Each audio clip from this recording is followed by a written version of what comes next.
Here's something you don't see too often. A lake, artificial, dam, river. Obviously the dam should not be there, but still, there's plenty of life in the lake, don't get me wrong. It's not completely an abomination. I saw a cormorant's tail in the clear water along the hydrilla. I thought, what the heck kind of fish is that? And I realized it's just his tail. It's just a cormorant.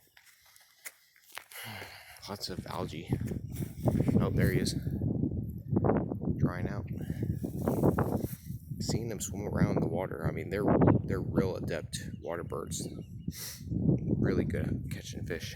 And don't get me wrong, there's people that are happy about this lake.